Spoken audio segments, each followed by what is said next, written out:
Voilà, donc merci beaucoup à Edifice de nous accueillir aujourd'hui pour cette nouvelle rencontre inspirante et nous donner l'occasion, en fait, de mieux comprendre le monde, de réfléchir et surtout de construire ce monde-là tous ensemble. Alors, justement, une bonne façon de construire le monde, c'est de se raconter ce qu'il est, ce qu'il pourrait devenir, imaginer des histoires, des personnages, des décors, des sujets et de donner vie à cette vision. Alors, tout au long de la vie, hein, même nous qui sommes plus vieux que vous, vous ne l'êtes dans vos classes, on écoute et on se raconte des histoires. On imagine des rencontres qu'on pourrait faire, on imagine des personnages qu'on pourrait devenir. Et puis finalement, ça veut dire qu'on fait un peu tous du théâtre tout au long de la vie. Alors Alexis, qui est avec nous, Alexis Michalik, qui est avec nous aujourd'hui, lui, il en a carrément fait son métier. Du coup, comment on passe de quelqu'un avec beaucoup d'imagination et de rêverie à quelqu'un qui écrit, qui joue et qui fait jouer des pièces de théâtre? C'est ce dont on va parler aujourd'hui. Salut Alexis. Salut, salut, salut tout le monde. Bienvenue. Est-ce que tu peux te présenter en quelques mots pour commencer? Oui, en quelques mots, je m'appelle Alexis. Je suis né à Paris, Alexis Michalik. Et j'ai grandi à Paris. J'ai découvert le théâtre quand j'avais à peu près votre âge, je pense, puisque j'étais en sixième vraiment. Et après, après le bac, j'ai décidé d'en faire mon métier. J'ai d'abord été acteur. Je suis encore acteur d'ailleurs. Et puis ensuite, j'ai commencé à être metteur en scène. Metteur en scène, c'est celui qui est un peu comme un réalisateur au cinéma, mais au théâtre. Et puis ensuite, j'ai commencé à écrire des pièces et donc devenir auteur de théâtre ou dramaturge, on peut dire les deux. Et puis ensuite, j'ai réalisé des films, donc je suis devenu réalisateur aussi. Et donc, je fais un peu tous ces métiers et j'ai aussi écrit un bouquin. Mais je pense qu'on va surtout se concentrer sur la partie théâtre, puisque c'est pour ça que, on va dire, c'est la majeure partie de mon emploi du temps, c'est de faire des spectacles. Actuellement, à Paris, j'ai 5 spectacles que j'ai écrits et mis en scène qui se jouent en ce moment. Et ailleurs, c'est des spectacles qui tournent beaucoup et donc il n'est pas impossible qu'on soit passé en tournée dans votre coin, peu importe là où vous êtes.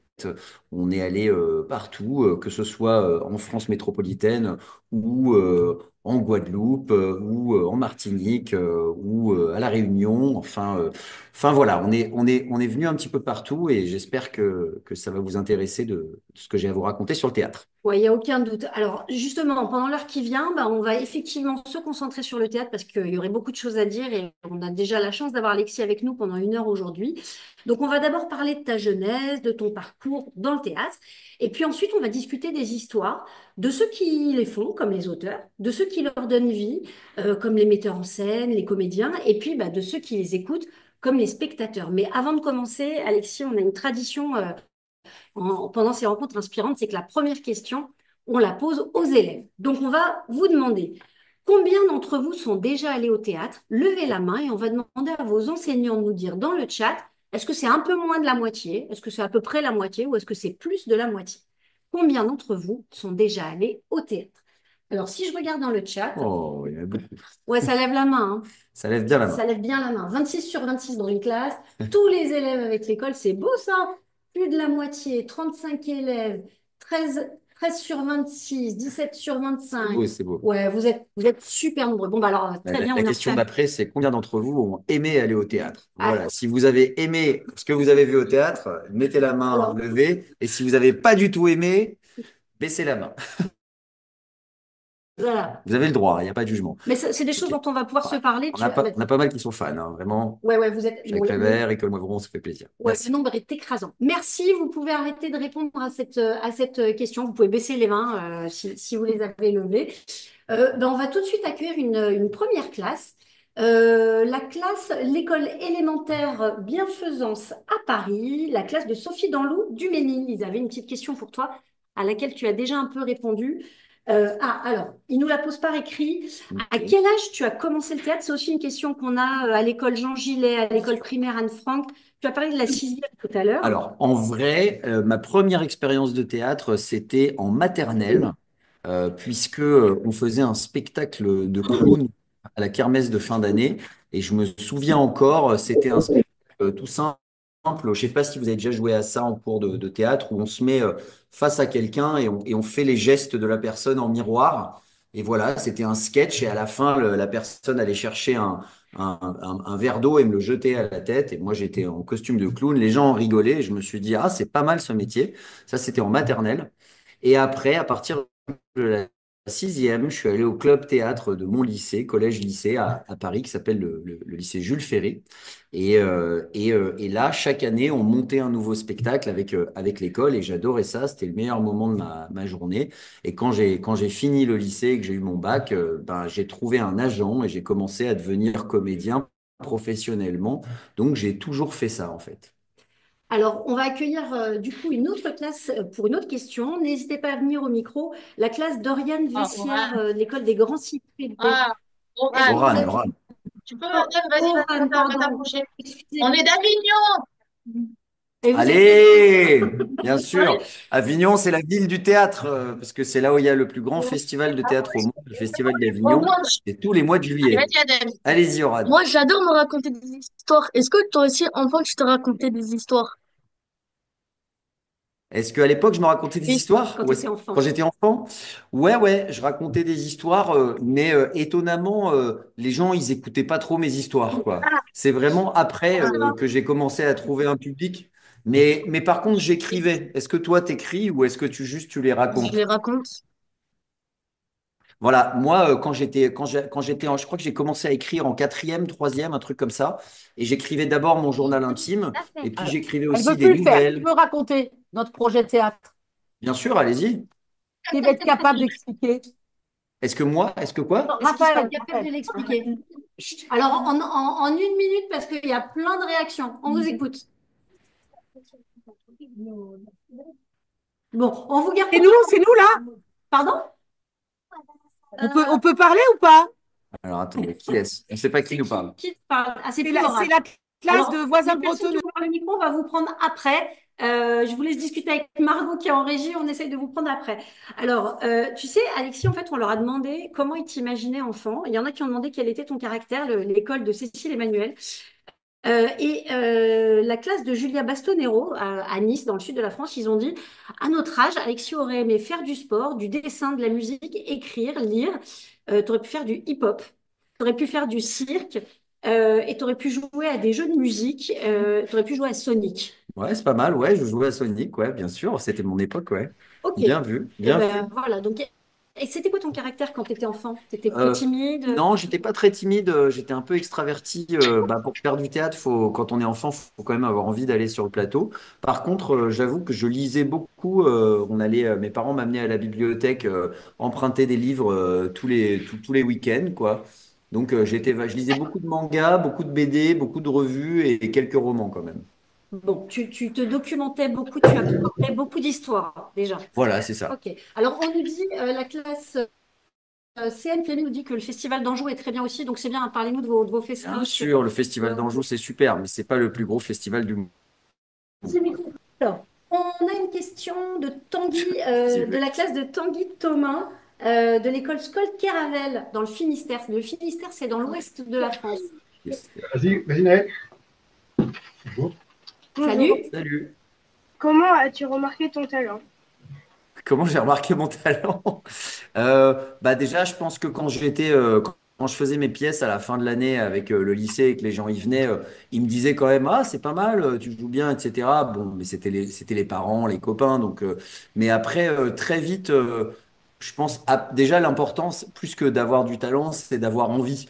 En fait, quand on fait du théâtre, ce qui compte, c'est que ce soit chouette et que ce soit une bonne expérience et qu'on ait envie de jouer et que ce soit un endroit où on se sente bien. Comme toutes les passions, si on se découvre une passion, il faut surtout que ce soit quelque chose qui nous motive.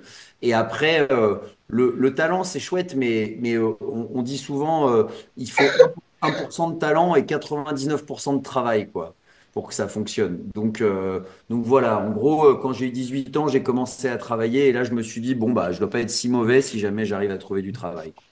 Alors, on nous demande par rapport à Merci. l'école Fontaine, le CM1, école Sainte-Marie, est-ce que tu as déjà eu le trac, du stress et comment tu as fait pour le gérer? Oui, alors moi, j'ai pas trop le trac, j'ai de la chance de ne pas avoir trop de trac, mais oui, j'ai déjà eu le trac. Et comment on fait pour le gérer? Bah, faut respirer et puis après, il faut arriver à faire en sorte de se dire, en fait, le trac, c'est un peu comme quand on doit, ça vous est sûrement arrivé, vous êtes en vacances et puis vous, je sais pas, vous devez sauter dans la rivière ou un truc comme ça et vous êtes un petit peu haut ou dans la mer et vous dites, oh là là, ça me fait peur là de sauter. Et on a un peu l'angoisse parce que c'est haut. Bah, le trac, c'est un peu ça, quoi. Il y a cette angoisse parce qu'il faut sauter. Et puis à un moment, en fait, il faut déconnecter. Il faut se dire, allez, j'oublie que j'ai peur et je saute et on verra bien ce qui se passe. Et ben, le trac, c'est ça. Quand on va jouer, à un moment, il faut se dire, allez, j'oublie que j'ai peur et j'y vais. Mais par exemple, ce qui est fascinant, c'est que des fois, le corps, il travaille alors que nous, notre cerveau, il dit non, je vais pas y arriver. Moi, ça m'est arrivé d'être sur scène et de devoir chanter une chanson. Et c'était le début du spectacle et la musique commence et on était plusieurs à chanter. Et là, au début du spectacle, je vois les gens dans la salle et je me dis, je sais, j'ai complètement oublié ce que c'est, ce que je dois chanter. Et je me dis, bah, c'est fichu. Je vais pas pouvoir le sortir.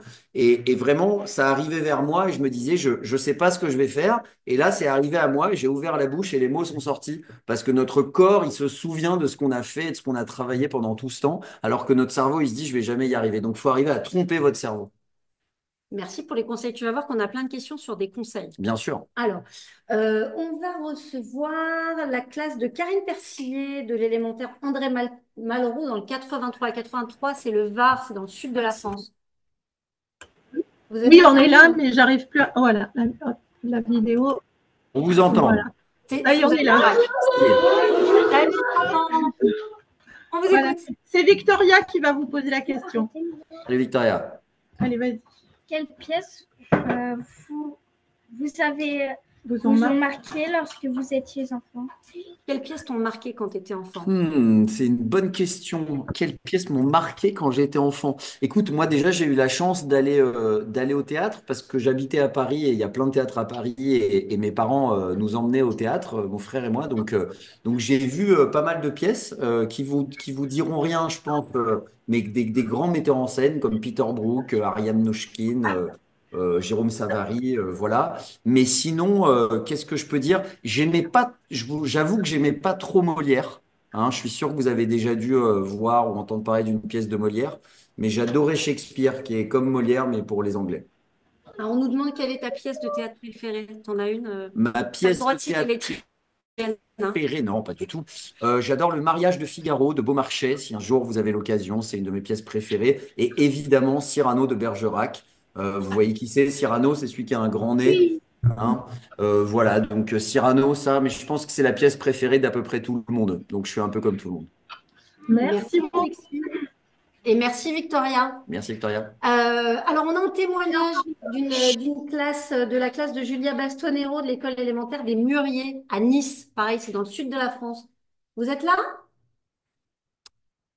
Est-ce qu'on a Est-ce- Nice? Est-ce que Nice est dans la place? Alors, vous n'êtes pas dans la place apparemment. Eh bien, c'est pas grave. Je vais partager le témoignage que vous nous avez envoyé. En fait, ils ont deux projets de théâtre à présenter dans une vraie salle de spectacle. Une comédie musicale sur Ulysse qui construisent. Ah, ils sont arrivés? Ah, bah alors c'est Oui, bon, on est là, on est là. Salut les enfants. Ah, Alors, dites, c'est on vous écoute. J'en ai dit un petit peu, mais on vous écoute. bon, on est là. On vous voit. Alors, racontez-nous ce projet. Tiens, approchez-vous. Vous allez en inspirer d'autres. Alors, on n'est pas à Nice, on est à Cannes. Ah, Eh oui, Pardon. c'est important, c'est important. Absolument. On vous écoute, les gars. Arrêtez, non. Vous adaptez quoi? Alors, vous avez parlé de deux projets théâtre. Qu'est-ce que vous adaptez? Le projet Verdir, c'est un projet proposé par le théâtre de la Licorne à Cagnabuca. ok. 15 acteurs de 20 ans sont venus en classe pour nous lire des extraits de livres. Ils D'accord. ont parlé comme au théâtre. Nous avons lu les 5 livres en entier en classe. Ça a pris du temps. Hier, Ok. nous avons voté pour choisir celui que nous avons préféré. Ce, ma- ce matin, Sébastien Weber, qui a reçu le diplôme de l'Irak, est venu pour nous dire Qu'est-ce qu'il est Il venu est vous venu dire? faire ce matin. Venu pour nous remettre les textes, pour apprendre les Ok. textes et pour savoir ce qu'on préférait. Maintenant, nous devons préparer notre texte pour lire devant les parents de 4 classes le 17 juin. Waouh! Ok. Canon, bravo. Bravo à toute la classe et bravo pour les projets. Alors, je crois que vous aviez aussi une question, je crois que vous aviez aussi une question à poser à Alexis, il me semble. Il y a un deuxième projet? Alors, on a un autre projet parce qu'on fait plein de Ah, choses. On est trop. Et du coup, c'est Lénie qui va en parler. ah, Ah, on t'écoute, vas-y. Denis. Vas-y, Lénie. Il y a un projet Ulysse avec les 4 classes de CM1 et de CM2 de l'école. Nous allons monter un spectacle sur l'Odyssée d'Ulysse. C'est une comédie musicale avec du théâtre, du chant et de la danse. Nous allons jouer dans la scène du Cyclope et danser. Il faudra qu'on écrive les dialogues et qu'on invente une chorégraphie. Il faudra aussi faire les costumes. Et nous jouerons au théâtre de la Licorne le 3 juin. Ah bon, ben, On le ne sait pas rendez-vous est censé donné lire en vrai. pour tout le Sud. Rendez-vous le 3 juin au Théâtre de la 3 juin, Licorne. vous êtes invités.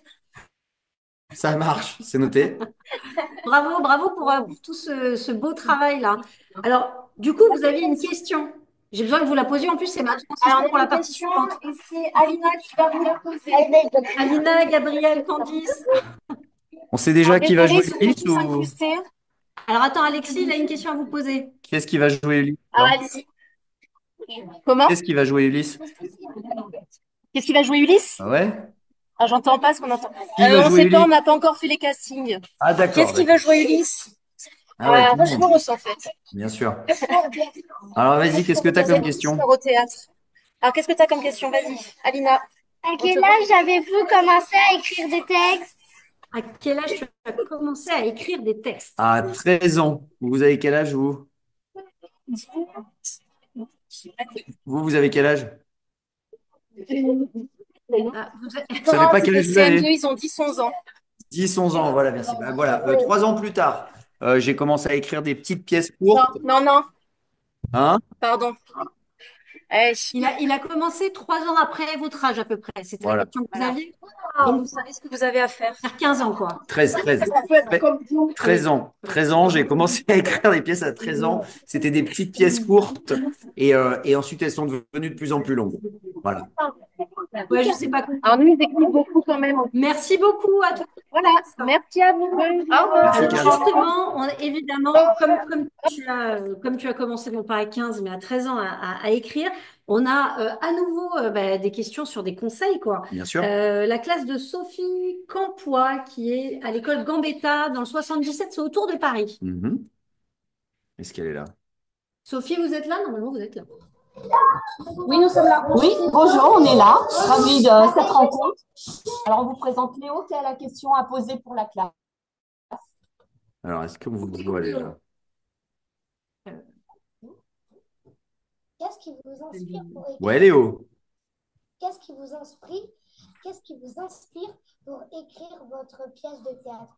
Alors, qu'est-ce qui Très bonne question. t'inspire pour écrire tes pièces de théâtre? Eh ben, écoute, ce qui m'inspire, il y a 3 choses qui m'inspirent. Il y a ce que je lis. Donc, voilà, je lis beaucoup. Je lis des histoires, mais je lis aussi des trucs sur Internet. Je lis plein d'anecdotes, etc. Et parfois, je vais tomber sur une anecdote et je vais dire, ah tiens, ça, c'est une bonne idée.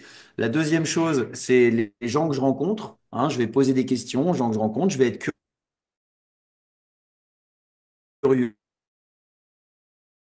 On a envie de raconter et d'écrire des histoires, et je vais leur demander des choses sur leur vie, et puis parfois ils vont me dire un truc où je vais me dire, ah tiens, ça c'est un bon début d'histoire. Et la troisième chose, bah, c'est ce que je vis. Donc je vais essayer de vivre des expériences diverses et variées, et parfois il va m'arriver un truc où je vais me dire, ah tiens, ça c'est un début d'histoire. Donc ce que je lis, ce que j'apprends des autres et ce que je vis. Voilà, ça c'est mes 3 sources d'inspiration. On a une question hyper précise. Oui, d'Aurélie Atlan de l'école Eugène Brémond. oui. Comment tu décides du nom des personnages? Comment je décide du nombre de personnages? Oui, des noms. Ah, des noms des Ouais. personnages. Ouh là là. Comment tu décides qu'un perso s'appelle Hmm. Alexis? Bah, ça vient assez naturellement selon le personnage, quoi. C'est-à-dire que s'il est, par exemple, un petit peu âgé, bah, je vais lui donner un nom de personne qui correspond à peu près à sa tranche d'âge. Si c'est un garçon ou une fille, bah, évidemment, je vais réfléchir à un prénom. Puis, s'il vient d'une origine diverse, par exemple, dans ma dernière pièce, Passeport, ça parle des réfugiés. Et donc, il y en a un qui vient d'Érythrée. Donc, j'ai cherché des prénoms érythréens. Donc, j'ai trouvé Issa. Il y en a un qui vient d'Inde. Je l'appelais Haroun. Et il y en a un qui vient de Syrie. Donc, je l'ai appelé Ali parce que je voulais des prénoms courts pour que ce soit facile à retenir. Voilà. Donc, à chaque fois, j'essaie de trouver des trucs. J'essaie de trouver des prénoms qu'on va retenir facilement.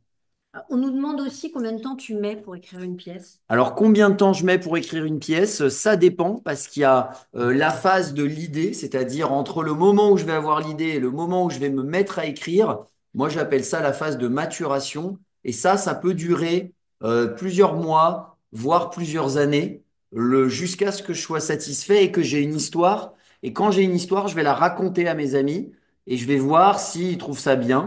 Et s'ils trouvent ça bien, bah, là, je vais me mettre à écrire. Et là, ça peut durer, je pense, entre un mois et 2 mois, quoi, pour écrire une pièce, je pense. Merci. Alors, on a une nouvelle question.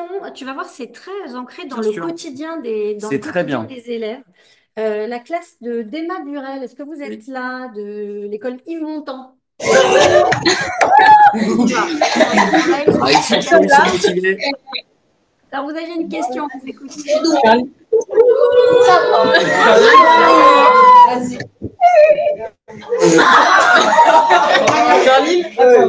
Avez-vous déjà eu la page blanche et si oui, qu'avez-vous fait? Alors, repose ta question. Avez-vous déjà eu la page blanche? Si oui, vous avez fait quoi? Alors, la page blanche, pour ceux qui savent pas ce que c'est quand on est écrivain ou auteur et que on est en train d'écrire et là, tout à coup, on ne sait plus quoi écrire et donc on est devant notre page blanche et ça s'appelle le syndrome de la page blanche et donc on est là en train de se dire, oh là là, mais qu'est-ce que je vais pouvoir faire? Je ne sais pas quoi raconter, quoi. Ça m'est pas beaucoup arrivé, mais c'est aussi parce que moi j'ai la chance de raconter des histoires quand je veux. C'est-à-dire que je vais faire une pièce à peu près tous les 2, 3 ans et entre temps, bah, je vais juste me laisser le temps de réfléchir. Donc quand j'écris quelque chose, c'est que j'ai vraiment envie de l'écrire et que je sais pourquoi je l'écris et que j'ai ma fin et tout ça. Mais il y a des périodes pendant un an où j'ai aucune idée de ce que je vais écrire ensuite, quoi. Donc, j'ai rarement le syndrome de la page blanche. Est-ce que tu trouves que c'est un métier difficile? C'est une question de la classe de Delphine Bonneau à l'école Frédéric Mistral. Quel métier? Acteur? Là, on est plutôt sur la partie auteur, l'écriture. Est-ce que tu trouves que c'est un métier difficile de d'écrire? Je pense que tous les métiers sont difficiles, hein, mais on a plus de chances d'y arriver si on travaille beaucoup et si on aime ce qu'on fait. Donc, il y a des différences entre acteur, auteur et metteur en scène. C'est trois métiers différents. Acteur, ça veut dire qu'on est l'instrument, qu'on se met au service de l'histoire. On va jouer, mais en fait, il y a quelqu'un d'autre qui va nous dire, OK, mais il faut que tu joues plutôt comme ci et comme ça. Donc, il faut être disponible, il faut pas avoir un caractère trop fort et il faut être sympa, hein, quand on est acteur. Par contre, quand on est auteur, là, c'est un métier plus solitaire parce qu'on écrit tout seul, hein, on écrit tout seul et puis on écrit, on écrit. Et donc, solitaire, écrire, ça demande d'avoir de la discipline. Donc, si vous êtes quelqu'un qui avait une très bonne discipline et une bonne rigueur, bah, ça va vous aider pour écrire parce qu'il faut se mettre au travail, il faut se mettre au bureau et puis écrire alors qu'on nous a rien demandé. Et metteur en scène, c'est celui qui dirige tout le monde. Donc ça demande d'avoir des capacités de leader. Donc si vous êtes un chef de groupe naturel, bah, en fait, ça, c'est toutes les qualités qu'il faut pour être un bon metteur en scène ou un bon réalisateur. Voilà, donc ça, c'est les trois trucs différents. Alors, il y a la classe pardon, de Madame Parienti. Il y a Abdel Lillet qui dit que tu ressembles à David Beckham. Donc, on va Oh, même se couper sur les compétences, la discipline, le travail, ça bien va être sûr. sympa. Ouais, je ressemble à David Beckham, mais pas quand je joue au foot, hein. Là, vraiment, je suis vraiment très nul. Bon, chacun son métier. On va accueillir pour une nouvelle question la classe de David Charrier, quatrième du collège de Benjamin Franklin dans le 78. 78, c'est aussi autour de Paris. Est-ce que vous êtes là, les amis Bonjour du collège Alexis. Benjamin Bonjour. Franklin? Bienvenue, on vous écoute. C'est Lola qui va vous poser la question. Coucou Lola, vas-y. Je voulais savoir si vous avez déjà rencontré des difficultés qui vous ont fait douter de vos capacités. Alors, est-ce que tu as déjà rencontré des difficultés qui t'ont fait douter de tes Ah. capacités? Euh, de mes capacités, je sais. Oui, si, bien sûr, ouais, ouais, ouais. En fait, c'est souvent quand on essaie de monter des projets, bah des fois ça marche et puis des fois on n'y arrive pas. Et donc quand on n'y arrive pas ou que le projet il se fait pas ou que le projet il se fait mais que ça marche pas du tout et que les gens ils trouvent ça nul, bah le plus dur c'est de retourner le lendemain au travail et de se dire allez, je vais quand même faire un autre projet et pas de se dire bon bah à quoi ça sert que je fasse un projet puisque de toute façon les gens aiment pas quoi. Donc donc, euh, donc oui, forcément, c'est un métier où il faut revenir, il faut recontinuer à faire des choses et c'est pas comme si on allait au bureau tous les jours et on a un patron et on doit faire ce qu'il fait, quoi. Quand on crée, que ce soit en tant qu'auteur ou en tant que metteur en scène ou en tant que peintre ou sculpteur ou artiste ou quand on est créateur, bah en fait, on peut compter que sur nous. Donc, le plus difficile, c'est de continuer à avoir confiance en soi et ça va être encouragé quand les gens nous disent, ah, c'est super ce que tu fais. Mais là, à ce moment-là, on va se dire, oh là là, bah, si ça c'est super, ça veut dire que le prochain truc que je vais faire, faut vraiment que je travaille parce qu'ils vont peut-être me dire, bah, ça c'est moins bien que le dernier, quoi. Donc il faut constamment qu'on se dise, allez, j'écoute pas ce qui se dit et je continue à travailler tout seul, quoi. Merci Alexis, merci pour la question, la classe. Merci Alexis. Justement, on a Mao de la classe Col Caravel de l'école, pardon, Col Caravel qui a une question justement par rapport à tout ce dont tu viens de parler, de ces difficultés. Est-ce que tu es là, Mao? Vous êtes prêts? Vas-y, Mao. Bonjour. Quel a été ton plus grand échec? Quel a été ton plus grand échec? Mon plus grand échec, le dernier film que j'ai fait, il a vraiment pas du tout marché, voilà. Mais à part ça, je pense que les échecs, il y en a plein. En fait, quand on est comédien, on passe des castings, hein. Vous voyez ce que c'est un casting? C'est on va faire une scène pour voir si on peut convenir au rôle. Et en fait, en gros, on passe plein de castings quand on a la chance de passer des castings. Et la plupart des castings, on les a pas. Donc, c'est beaucoup d'échecs. Donc, on a l'habitude d'avoir des échecs et puis, en fait, juste de profiter des rares fois où ça va marcher, quoi. Donc, on vit avec l'échec en permanence. On nous demande d'ailleurs, le CM1, CM2 de Chaudenay nous dit, est-ce que tu as déjà raté une scène, mais que tu as gardé quand même? Est-ce que j'ai raté une scène en écriture, quoi? Peut-être En jeu? plutôt ouais, au cinéma. Est-ce qu'il y a des scènes, enfin, je fais une toute rapide Ah. incursion au cinéma, mais est-ce qu'il y a des scènes finalement, tu n'étais pas satisfait, mais tu les as gardées quand même? Ouais, ça arrive. Mais bon, au cinéma, il y a le montage. Donc, on peut couper, on peut enlever, on peut faire plein de choses avec le cinéma. Là où au théâtre, si on se plante, quoi. Mais au théâtre, si on se plante, on sait qu'il y a la représentation de demain où on va pouvoir se rattraper, quoi. Au cinéma, une fois qu'on a joué, c'est gravé pour l'éternité, quoi. Et d'ailleurs, parce qu'on parle des échecs, mais on peut aussi parler des succès, on a la classe d'Amandine Forestier à l'école de Madame de Sévigné qui demande quel a été ton plus grand succès? Qu'est-ce que toi, tu as vécu comme étant ton plus grand succès? Mon plus grand succès, c'est une pièce qui s'appelle Edmond et qui se joue encore à Paris. Et ça fait 8 ans qu'elle se joue à Paris. Et elle s'est jouée sûrement en tournée dans le coin. Voilà, il y a l'école il y a l'école qui me montre Edmond. Voilà, et ça, c'est autour de la création de Cyrano de Bergerac. Et c'est une comédie. Et ça a beaucoup marché. C'est devenu un film aussi, etc. Donc voilà. Combien d'entre vous ont vu Edmond? Faites-nous signe, là, ceux Il y en qui a qui ont ont vu vu Edmond. ou lu Edmond. C'est dur.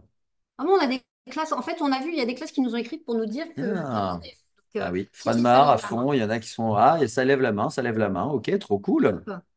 Top, top, top. Il y en a qui sont allés voir, qui du coup ont lu Cyrano parce qu'ils avaient vu Edmond. Donc, en plus, tu as Trop bien, ouvert le champ, tu as élargi le champ. trop bien. Alors, on va prendre un petit témoignage de la classe de Jamila Othman du collège Nathalie Sarraute à Marseille.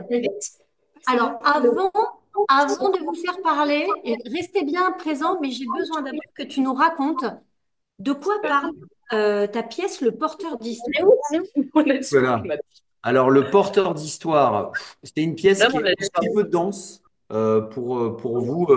Moi, en général, je la conseille à partir de 13 ans parce que c'est quand même, il se passe plein de choses. Mais de quoi ça parle? Oh, il y a l'école à tous mes bouquins, c'est super.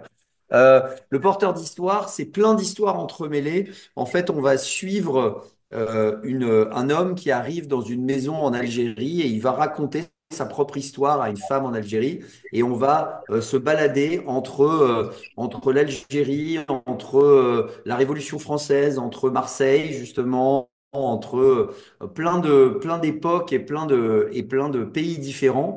Et c'est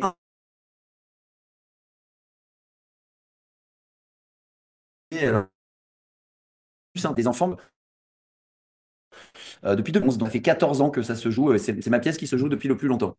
On peut au moins dire on peut préciser que c'est une pièce qui se joue enfin, qui se passe à plein d'époques différentes. Ouais. Et du coup, la question de la classe de Jamila. Allez-y, coucou Marseille.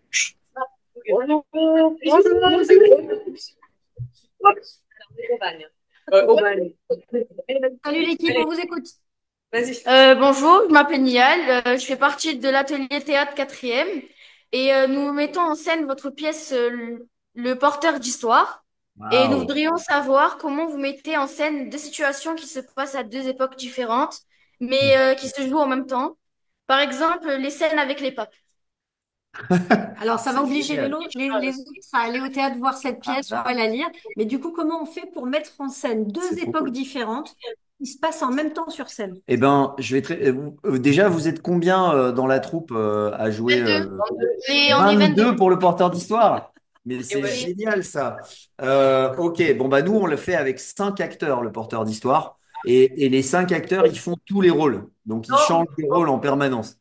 Euh, comment on fait pour mettre en scène une scène où il y a plusieurs époques sur une scène? Bah, en fait, ce qui est génial avec le théâtre, c'est que contrairement au cinéma, le théâtre, il y a ce qu'on appelle l'art de la convention. Vous savez ce que c'est qu'une convention de théâtre ou pas? Alors, une convention de théâtre, c'est quand on sait que c'est faux, mais le public accepte. Par exemple, si jamais je suis sur une scène de théâtre et que je je sais pas, une petite fille de 12 ans, hein, et que je vais mettre une perruque et dire, bah voilà, je suis une petite fille de 12 ans, le public, il sait très bien que je suis pas une petite fille de 12 ans, mais il va se dire, ok, ça va, s'il me dit que c'est une fille de 12 ans, je le crois. Et inversement, si je veux jouer le père de quelqu'un qui en vrai est plus âgé que moi, c'est possible.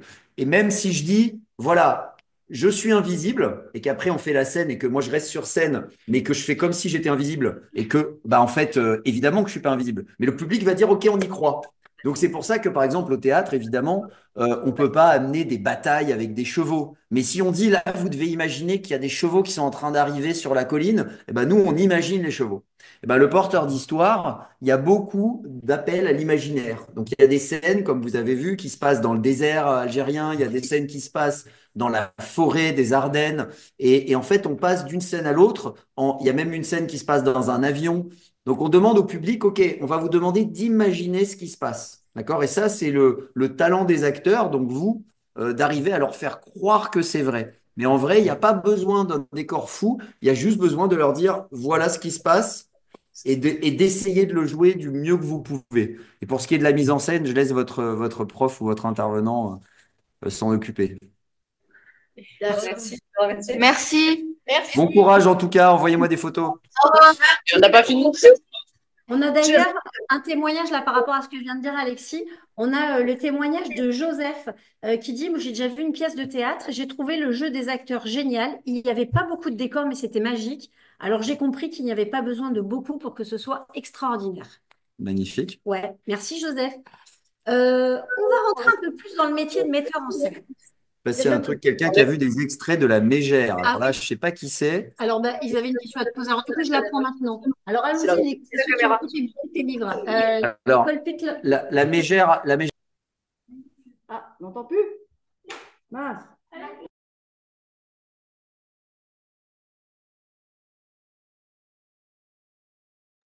J23 Putlange. Oui, c'est nous. On est là.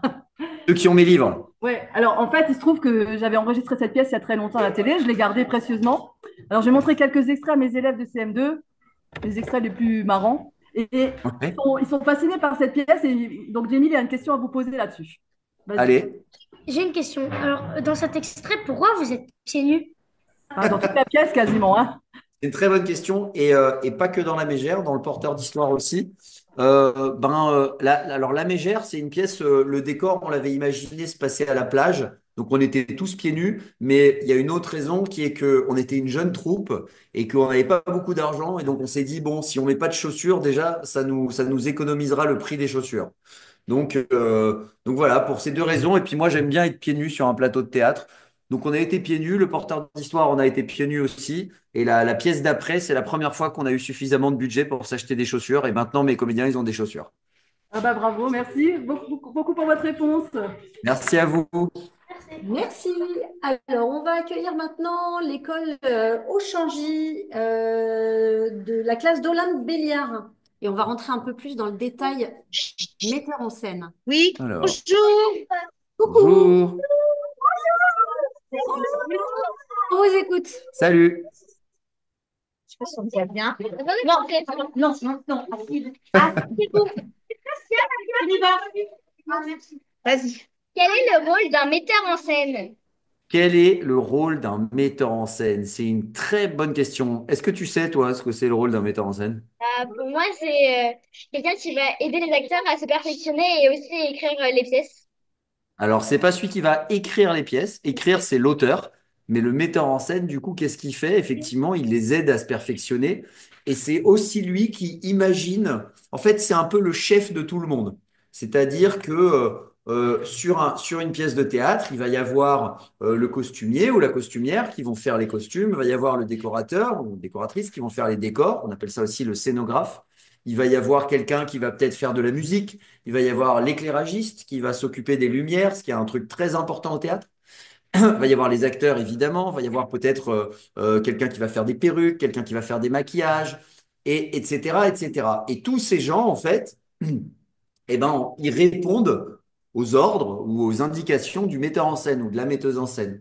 Donc, metteur en scène, c'est un peu le chef. C'est celui à qui on dit tous, mais attends, tu veux plutôt une perruque rouge ou une perruque bleue? Et lui, il doit dire, moi, je veux une perruque bleue.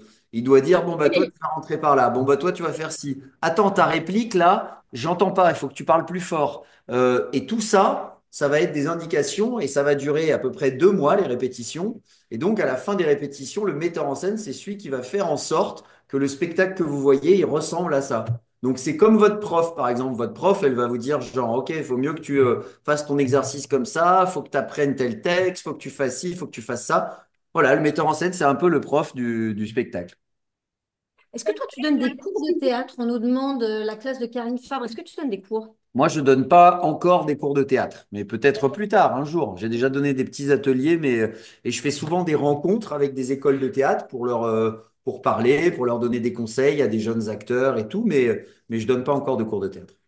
Voilà, vous avez votre réponse, Karine. Vous ne pouvez pas vous inscrire. On est désolé. Tu as parlé de 2 mois pour les répétitions. Est-ce que, alors, on nous a beaucoup demandé combien de temps de répétition pour qu'une pièce soit parfaite. Est-ce qu'il y a une date limite? Est-ce qu'il y a une durée plancher? Il y a des rôles, en gros, globalement, on va dire que c'est entre 1 mois ou 2, selon les moyens qu'on a. Après, il y a des spectacles vraiment énormes qui se font en 4, 5, 6 mois de répétition. Mais en général, 2 mois, c'est 8 semaines, quoi. C'est une durée tout à fait correcte pour faire. Et alors, les répétitions d'un spectacle, il y a 2 parties. La première partie, c'est on va travailler le texte, on va travailler avec tout le monde, on va diriger les acteurs. Et la deuxième partie, c'est la partie technique. Donc la partie technique, c'est les lumières qu'on va mettre, le son, les micros si jamais il y en a, toute cette partie technique. Et en gros, ça fait à peu près moitié-moitié, quoi. Merci, Alexis. Alors, il y a d'autres questions qui tombent et là, on sent très vite que la relève est assurée. On a d'abord la question de la classe de David Charrier. Est-ce que tu serais capable de monter un spectacle avec des élèves? Est-ce que je serais capable de monter un spectacle avec des élèves? Je ne sais pas si je serais capable, mais oui, j'aimerais bien, mais avec des élèves de quel âge? C'est ça la question. Bon, là, ils sont en quatrième, mais tu dirais que tu commencerais à quel âge? Le truc, c'est que moi, je suis un metteur en scène très, très exigeant, donc je préfère travailler avec des acteurs professionnels parce que eux, au moins, ils se vexent pas trop quand je leur dis non, faut pas que tu fasses ça, faut que tu fasses ça. Mais ouais, j'imagine que je pourrais. Après, est-ce que j'ai le temps? C'est une autre question. On nous demande aussi, est-ce que tu as une recommandation de pièces à voir avec des élèves de 8-9 ans? Bien sûr, il y a énormément de spectacles que vous pouvez aller voir. Déjà, il y a pas mal de spectacles, bon, spécialement tout public, hein, donc pour enfants. Mais il y a aussi. Le problème, c'est que je sais pas où est-ce que vous êtes géographiquement. Le truc avec le théâtre, c'est que c'est local, quoi. Donc, si vous êtes à Paris, bah, c'est facile. Vous avez plein de choix, hein, vous avez plein de pièces faciles à voir. Mais si vous n'êtes pas à Paris, vous dépendez un petit peu de ce qui passe, quoi. Donc, j'ai pas vraiment une recommandation, mais demandez à votre prof, je suis sûr qu'il en aura plein. Et puis, ce que vous pouvez faire pour le coup, c'est essayer, d'ailleurs, je pense que vous pouvez le faire sur Edifice, hein, entre profs qui êtes dans la même région. Recommandez-vous des trucs, peut-être non. Je sais pas, faites des recherches. Si vous voyez des choses sympas, bah, recommandez-vous-les les uns aux autres, ça peut valoir le coup. Euh, alors, où en sommes-nous? Il est déjà 14h45. Il nous Aïe, reste aïe, un aïe. petit quart d'heure, ça va à une vitesse folle. Est-ce que alors c'est les pardon, la classe de Gaëtan Le Gac qui nous demande si toi tu as déjà créé des pièces de théâtre qui étaient adaptées pour les enfants. Est-ce que toi tu l'as fait? Non, j'ai pas fait spécialement pour les enfants, mais on va dire que parmi mes pièces, il y en a qui sont plus adaptées aux enfants, hein. Edmond, déjà, c'est un peu accessible à tous. Et il y en a une autre qui s'appelle Le Cercle des illusionnistes, qui parle de magie et qui parle de la création du cinéma par Georges Méliès. Et ça, effectivement, voilà, exactement, Pute-l'ange là. Et ça, c'est une pièce qui est très adapté aux enfants aussi et qui est assez ludique, etc. Donc j'ai des pièces qui sont plus adultes et d'autres qui sont plus ouvertes à tous. Voilà, vous avez votre réponse, la classe de Gaëtan Le Gac. Alors, nouvelle question à vous poser. D'ailleurs, si Alexis, tu as des questions à leur poser, tu nous dis. Moi, j'en ai une pour. Tu en as une? Non, Alors, moi, j'en ai une. Euh, Tout à l'heure, on vous a demandé combien d'entre vous étaient déjà allés au théâtre. Maintenant, on voudrait savoir combien d'entre vous en font. Combien d'entre vous font du théâtre, hormis, bien sûr, ceux qui ont déjà témoigné tout à l'heure, donc à main levée. à main levée, et puis dans les classes, vous pouvez nous dire si moins de la moitié, plus de la moitié, comme d'habitude. Beaucoup moins que tout à l'heure. Mais il y en a, hein, il y en a dans beaucoup de classes quand même, apparemment. Un sur 15, 4 sur 23, un sur 24, 4 sur 26. Bon, en gros, vous avez tous des élèves, 12 élèves sur 12 dans une classe quand même. Bon, vous avez tous des élèves qui font du théâtre, enfin, en tout cas, une très grande partie. Du coup, ça nous emmène maintenant sur les comédiens. On va se poser des questions maintenant sur les comédiens. Et pour ça, Plein de questions. ouais, oui, oui, ça déroule. Je voudrais appeler la classe de Ludovic Keller de l'école primaire des Côtes de Moivron dans le 54. Est-ce que Ludovic, vous êtes là? On arrive, vous nous entendez? Ça Ouais, y est, on on vous vous entend. entend. Bonjour à tous, bonjour Alexis. Bonjour. Hello. Question de Noé de CM1. Bonjour. Comment font comment font les acteurs de théâtre pour connaître leur texte par cœur? Alors, comment font les acteurs de théâtre, les comédiens, pour apprendre leur texte par cœur? Alors, ben, en fait, le texte, c'est vraiment quand on connaît pas le théâtre, on se dit ah là là, ça doit être le plus difficile. Et en fait, vraiment, le texte, c'est le plus facile. Ce qui se passe, c'est ce qui se passe après qui est plus difficile, c'est de le jouer. Mais alors, comment on apprend son texte? Je vais vous donner juste une petite astuce. Si jamais vous devez apprendre un texte par cœur, une poésie ou même une leçon ou ce que vous voulez. Le meilleur moment pour apprendre son texte et vraiment bien l'imprimer, c'est le soir avant de se coucher. C'est-à-dire que si vous avez votre texte à apprendre, quand vous êtes au lit, vous sortez le texte et vous essayez de vous le mettre en tête et vous essayez de l'apprendre et vous le relisez plusieurs fois dans votre tête et vous essayez de cacher un peu le texte pour voir si vous en souvenez. Et une fois que vous avez fini ça, vous mettez le texte à côté de votre lit et vous dormez. Et le lendemain matin, quand vous vous réveillez, vous allez voir, il y a un truc un peu magique qui se fait parce que le cerveau, il continue à travailler pendant la nuit. Donc, si vous apprenez votre texte en début de la journée, en début de journée, bah, en fait, vous allez l'oublier au fur et à mesure. Alors que si vous l'apprenez juste avant de dormir, hop, le lendemain matin, vous aurez votre texte imprimé dans votre cerveau. Donc voilà, c'est un petit conseil à utiliser la prochaine fois. Comment font les acteurs s'ils ne se souviennent pas du texte? Il y a un souffleur, il y a… Alors le souffleur, ça c'était il y a 3 siècles. Donc il n'y a plus de souffleur aujourd'hui au théâtre. Mais parce qu'à l'époque, en fait, on faisait des pièces du répertoire et on jouait des pièces, on changeait de pièce quasiment toujours. Donc c'est-à-dire qu'un acteur arrivait au théâtre et il disait bah ce soir tu vas jouer Cyrano. Et puis le lendemain il arrivait, on disait bah ce soir tu vas jouer le bourgeois gentilhomme. Donc forcément, il fallait apprendre tous les textes, il fallait connaître tous les classiques, il fallait être capable de reprendre le rôle au pied levé. Donc il y avait un souffleur pour nous aider. Mais aujourd'hui, quand on joue un spectacle, on va le jouer assez longtemps. Donc en fait, on connaîtra bien le texte. Et puis, si jamais on a un trou, bah, de deux choses l'une, soit on a notre partenaire qui va nous aider et qui va nous faire aller jusqu'à trouver la bonne réplique, soit on va le faire nous-mêmes. On va se dire ah, mince, qu'est-ce que j'ai un trou, qu'est-ce que je bon, c'est pas grave, je vais dire ça et puis je rattraperai après quoi. Mais quoi qu'il arrive, quand on a un trou au théâtre, on fait pas le malin quoi. C'est vraiment le pire truc, c'est que on est complètement perdu. Moi, ça m'est déjà arrivé d'avoir un trou parce que c'était d'ailleurs sur la mégère à peu près apprivoisée et on avait une scène un peu physique avec ma partenaire et à un moment, elle s'est trompée, elle s'est retournée, elle m'a mis un coup de coude dans le menton et j'ai perdu la mémoire sur scène pendant 1 minute. J'étais là et je savais plus où j'étais, quoi. Et je pouvais plus me retrouver ma réplique. Et puis petit à petit, c'est revenu. Mais voilà. Donc ça arrive d'avoir des trous. D'ailleurs, on nous a posé la question, parce que du coup, ça m'a fait rire ton anecdote. Quand tu as une crise de fou rire comme ça pendant une pièce, tu fais comment?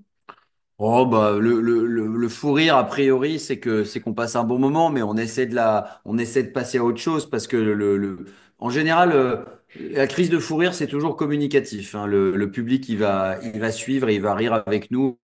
Faut juste pas que ce soit dans une scène trop dramatique et ça arrive souvent que ce soit dans une scène dramatique que ça arrive donc.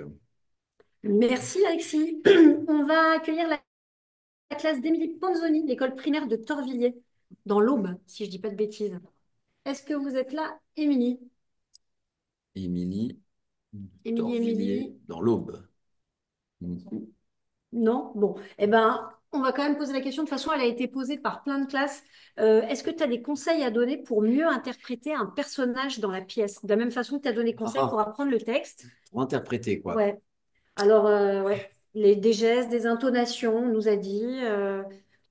Ben, ça dépend du personnage, bien sûr. Déjà, moi, il y a des trucs de base hein, que j'ai appris même au collège, qui est, il faut parler fort, il faut essayer de se mettre le plus possible face au public, hein, c'est-à-dire qu'évidemment, si moi je vous parle comme ça, bah, c'est un peu dommage, quoi. Hein, donc, il faut que si vous êtes le public et que vous êtes devant, il faut que je trouve toujours un moyen d'être un petit peu ouvert, hein, tout simplement. Déjà, ça c'est la base. Parler fort et suivre les didascalies. Et puis le reste, je pense que vous apprendrez plus tard, quoi. Alors, on a Marie de la classe du CM Plémy qui nous dit qu'il faut utiliser des mimiques et de la gestuelle. Voilà, Ok, conseil très de bien. Marie. Chacun ses tips, chacun ses petits conseils de pro. Merci. De manière générale, ah oui, alors on a la classe de David Charrier Encore? ouais, qui a encore une question. Plein de questions. Hein. Ouais. Mais eux, ils sont à fond, ils sont en train de monter plein de choses. David Charrier, vous Ah, aviez une question? Non, on vous avait préparé toute une liste de questions. Après, Ouais. voilà, vous n'étiez pas obligé de répondre à toutes. Hein. Alors, c'est laquelle? Alors, c'est la dernière. C'est Léa. C'est Léa. Elle est toute intimidée, Alexis. Hein. Faut l'excuser. Vas-y, Léa. Quel conseil donneriez-vous à une personne qui voudrait se lancer dans le monde du spectacle? Ah. Quel conseil donnerais-tu à une personne qui voudrait se lancer dans le monde du spectacle? Alors, si jamais, à un moment, vous avez envie d'être acteur ou actrice, si jamais vous dites, ah là là, j'ai envie d'être acteur ou actrice, j'aimerais bien faire ce métier-là. Plusieurs conseils. Premier conseil, si vraiment vous êtes passionné et que vous avez envie de faire ce métier-là, bon, d'abord, il faut convaincre vos parents, ce qui n'est pas facile. Parce qu'il y a beaucoup de parents qui se disent, oulala, là là, mais le métier d'acteur, c'est pas sûr, c'est pas un métier sûr, etc. Mais si vraiment vous êtes passionné, vous leur direz, j'ai vraiment envie de faire ça. Le premier truc, c'est d'abord passer votre bac, je dirais. Deuxième conseil, inscrivez-vous à un cours de théâtre après le bac. N'attendez pas. Si vraiment vous voulez faire ça, ne vous dites pas, je vais faire des études et puis j'y reviendrai après. Commencez jeune, allez-y. Trouvez une école de théâtre. Essayez de trouver un agent. Et il y a un troisième conseil qui, malheureusement, on ne peut pas trop y couper. Si vraiment vous avez envie de faire ce métier, il vaut mieux venir à Paris. Il vaut mieux essayer de monter à Paris parce que c'est là qu'il y a plein de théâtres, plein de cours de théâtre, plein de gens, plein de tournages, plein de boulot. Donc, voilà mes trois conseils si vous avez envie d'être acteur ou actrice. Et si vous avez envie d'être auteur ou autrice, écrivez. Vous pouvez commencer à écrire dès maintenant. Et si vous avez envie d'être metteur en scène, c'est un peu tôt, je pense. Merci Alexis. On descend de scène. On descend de scène et maintenant on va se poser quelques questions du côté spectateur. Et pour ça, je voudrais accueillir Stéphanie Valette, l'école Louis Moreau. Ah oui, il y a de l'ambiance à l'école Louis Moreau. Bonjour. Bonjour. Quel est votre meilleur moment de bonheur au théâtre en tant que spectateur et en tant qu'auteur? Alors, on va garder juste spectateur pour le coup parce qu'on va prendre plein d'autres questions après pour finir. En tant que spectateur, il y a plein de spectacles magnifiques que j'ai vus. Vous êtes un peu jeune pour savoir ce que c'est, mais j'en ai vu beaucoup. Il y a un théâtre qui s'appelle La Cartoucherie, le théâtre du Soleil à la Cartoucherie. C'est à Vincennes, c'est une ancienne cartoucherie. Et il y a des spectacles extraordinaires qui s'y sont montés avec 30, 40 comédiens, des spectacles complètement fous. Et il y a un autre endroit pour l'école d'Avignon qui était là tout à l'heure. C'est ouais, ils sont toujours là. C'est à Avignon, il y a le Palais des Papes, qui est un immense palais. Et pendant l'été, la cour d'honneur du Palais des Papes devient une immense salle à ciel ouvert avec 2000 places en gradin. Et j'y ai vu des spectacles extraordinaires. Si un jour vous avez l'occasion d'aller voir un spectacle dans la cour d'honneur du Palais des Papes, allez-y parce que vous allez voir, le lieu est absolument magique. Bon voilà, mais c'est juste un ou deux souvenirs parmi tellement de souvenirs. Merci. Alors justement, on a eu pas mal de questions sur le prix du théâtre et les enfants, en fait, ils ont beaucoup l'impression que c'est un loisir pour des gens qui sont riches. C'est pas beaucoup plus cher que le cinéma quand on est un enfant.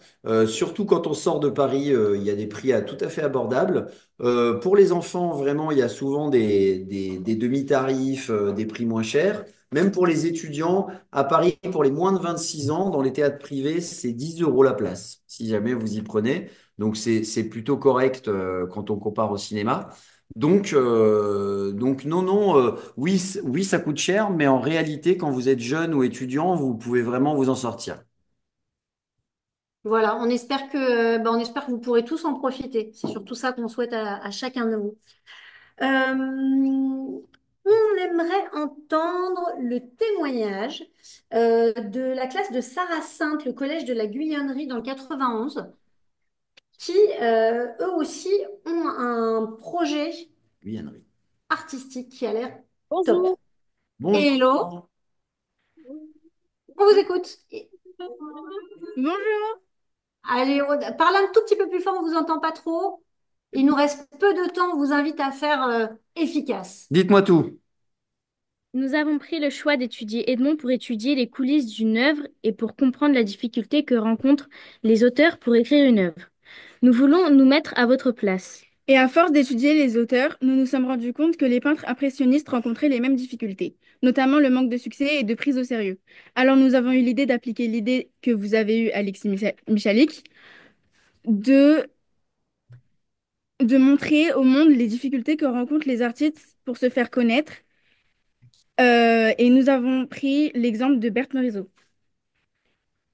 Nous voulons raconter à travers un de ses tableaux sa vie, ses combats en tant que femme impressionniste du 19e siècle. 19e siècle. Nous avons trouvé que sa situation est semblable à celle qu'a racontée Edmond en voulant remettre les classiques à la mode. Et en ce moment, nous sommes à l'étape de la recherche pour enfin mettre en œuvre notre projet. Alors, si vous pensez pouvoir nous aider, nous sommes très preneurs. Merci. Super. Faut peut-être expliquer un petit peu. Edmond, ça raconte l'histoire de la façon dont Edmond Rostand a imaginé l'histoire de Cyrano de Bergerac. Et donc, ce que se propose de faire le 4e siècle de la Guyonnerie, c'est de raconter l'histoire de l'autoportrait de Berthe Morisot. Voilà, pour les autres classes qui connaissent pas forcément. Eh ben, sacré travail. Et c'est vous qui écrivez et tout? Oui, oui, oui, oui. Oh, cool. Bah, c'est super, c'est vachement bien. Bah, qu'est-ce que j'ai comme conseil? C'est d'abord de vous documenter à mort sur sa vie. Et puis ensuite, c'est pas une mince affaire d'écrire une pièce de théâtre, mais c'est génial. Euh, moi, tout ce que je peux vous dire, c'est juste allez-y, lancez-vous, écrivez. Et puis, et l'autre chose que je peux vous dire, c'est que moi, Edmond, je l'ai basé sur l'inspiration d'Edmond, elle venait d'un film qui s'appelle Shakespeare in Love et qui raconte comment William Shakespeare a écrit Roméo et Juliette. Et donc, je me suis un peu basé sur Shakespeare in Love en me disant, qu'est-ce que j'ai aimé dans Shakespeare in Love et comment est-ce que je peux le remettre dans Edmond? Donc, vous, bah, vous devez faire le même travail avec Edmond et vous dire, c'est quoi les choses qu'on a bien aimées dans Edmond? Qu'est-ce qu'on retient? Est-ce que c'est l'humour? Est-ce que c'est le romantisme? Est-ce que c'est le scénario? Est-ce que c'est ceci? Est-ce que c'est cela? Et comment est-ce que vous arrivez à le retranscrire dans votre spectacle? Et l'autre chose, c'est que moi, quand je fais Edmond, j'essaye de prendre l'essence de Cyrano de Bergerac, qui est la pièce dont je raconte l'histoire et la création. Donc vous devez arriver à prendre l'essence de ce tableau et vous dire qu'est-ce que je retiens de ce tableau, qu'est-ce que je retiens de cette personne, qu'est-ce que je retiens de cette œuvre et comment je le retranscris dans une histoire théâtrale. C'est pas facile et je vous souhaite bien du courage. Et d'ailleurs, Edmond est encore à l'affiche, toujours à l'affiche au Palais Royal. Et d'ailleurs, à partir du 31 mars, vous pourrez suivre sur Édifice les coulisses du Palais Royal. On va vous emmener à travers les méandres de cet endroit magnifique que vous allez pouvoir découvrir. Et puis, bah, à l'occasion, profitez-en pour tous aller voir Edmond, toutes celles et ceux qui le peuvent. On prend deux dernières questions. Il nous reste, allez, on va dire 3 minutes. On va déborder un petit peu. L'école Simone Veil. L'école Simone Veil, on vous écoute et on prendra après le CM1, CM2 Sainte-Blandine. Préparez-vous. École Simone Veil, est-ce que vous êtes là? Je vous vois debout. Vas-y. Allez, ça y est, vous avez ouvert le micro. Assurez le Comtal. On vous écoute. Pièce de théâtre qu'on vient de terminer. On t'entend pas, on t'entend pas. Il faut Plus que tu parles fort. plus fort. On vient d'écrire une pièce de théâtre qu'on vient de terminer et on voudrait avoir des conseils pour notre pièce. Ah, mais c'est un peu large là. Pour Ils le viennent truc d'écrire une pièce de théâtre et voudraient avoir des conseils. Bah déjà, bravo d'avoir écrit une pièce de théâtre, c'est trop cool. Et si je peux vous donner un conseil, c'est d'essayer d'écouter bien ce que vous dit votre prof. Et, parce que c'est elle la chef, ou c'est lui le chef, je sais pas qui c'est. Et faites-lui confiance et essayez de pas trop perturber les répétitions. Et pour le reste, parlez fort et essayez de rester face au public. Voilà. CM1, CM2 Sainte-Blandine. À vous. Sainte-Blandine. En haut à droite. Ils sont pile devant la Yes. caméra. Et après, on prendra l'école des vertus et on finira par vous, les amis. Alors, Restez bien en place. Sainte-Blandine, on vous écoute. Donc, vous nous entendez là? On n'est pas sûr de passer bien en ligne. On vous entend, vous êtes parfait. Vas-y, Arnaud. Bonjour, est-ce que vous connaissez la pièce du procès du loup? le procès du loup, oui. Vous êtes allé voir ça? Non, on va la jouer devant les parents. Et ça se passe au tribunal et on a un petit conseil à vous demander sur le fait que tout le monde va être sur scène. Et c'est le fait donc je prends la parole, je suis désolée, mais savoir un peu qu'est-ce qui se passe pour ceux qui sont sur scène et qui jouent pas à ce moment-là. Enfin voilà, tout ce qui est arrière-plan, des conseils à nous donner là-dessus. Parce que là, ça se passe dans un tribunal et tout le monde est sur scène. Alors, je vais vous dire un truc, c'est qu'en fait, c'était, bon, c'est pas moi qui dis ça, c'était Jean Villard qui parlait du fait que quand vous êtes sur scène, il faut jamais sortir de votre personnage avant d'être vraiment sorti de scène, hein. Donc, quand vous êtes sur un plateau de théâtre, vous êtes en jeu et vous n'avez pas le droit de sortir de votre personnage et de papoter avec le voisin ou de faire du bruit ou non, vous devez vous dire, je suis le personnage tant que je suis au plateau. Donc, si vous êtes dans un tribunal, vous êtes le personnage, d'accord? Et c'est seulement quand vous êtes sorti de scène, que vous êtes en coulisses, qu'on ne vous voit plus, que là, vous avez le droit de lâcher le personnage. Mais même dans le moment où vous allez aller vers la sortie de scène, vous n'avez pas le droit de lâcher votre perso, hein. Vous devez rester en personnage même quand vous marchez vers la sortie, quoi. Donc, c'est ça la clé. La clé, c'est que si vous voulez que la pièce se passe bien, il faut jamais sortir de son personnage. Merci beaucoup. Merci à vous. Allez, une dernière question, l'école des vertus, et après, il sera temps de nous quitter. Alors, ce sera Joseph qui n'a pas vraiment une question. Vas-y, Joseph. Plutôt une invitation. J'aimerais vous inviter à notre spectacle de l'école des vertus. On va faire une scène qui parle d'un Français et d'un Londonien qui vont s'écrire des lettres. Ça va être une comédie musicale. On va inclure plusieurs chansons. Et il y a 117 Et nous l'invitons. Enfin, on vous invite Paris, Il y en a plusieurs qui sont dans le 3e arrondissement et En juin. en juin. Au revoir. Ok. Bah, je sais pas si je vais pouvoir venir, mais en tout cas, je trouve que tu as une très jolie voix qu'on entend très très bien. Donc bravo à toi, Joseph. Et c'est trop cool parce que ce que tu es en train de faire, c'est un peu ce qu'on fait quand on joue un spectacle à Avignon. On va aller parler aux gens et on va dire, allez, s'il vous plaît, venez voir mon spectacle, c'est ce soir, et tu t'en sors très très bien. Donc bravo à toi. Et puis et vous savez ce qu'on dit quand on va jouer? Vous savez ce qu'on dit aux acteurs ou pas? C'est c'est le seul moment où on a le droit de leur dire, hein. Quand on veut dire, on n'a pas le droit de dire bonne chance à un acteur. On n'a pas le droit de dire bonne chance. Donc, c'est quoi le mot qu'on dit? C'est dit dans le chat. On nous Voilà. l'a dit dans le chat. Allez, c'est le seul moment où on le dit. On va terminer par ça. Allez, un grand merde. Ils disent merci Alexis, merci à Edith, Merci beaucoup. Donc ils disent ouvrez les micros, on se dit au revoir comme d'habitude en hurlant, ça fait du bien à tout le monde. Et on se retrouve au mois de juin pour parler du voyage. Merci, bravo, ouvrez les micros qu'on vous entende un peu là. Lâchons. Lâchez-vous. Au revoir. Au revoir. Merci. Au revoir, merci.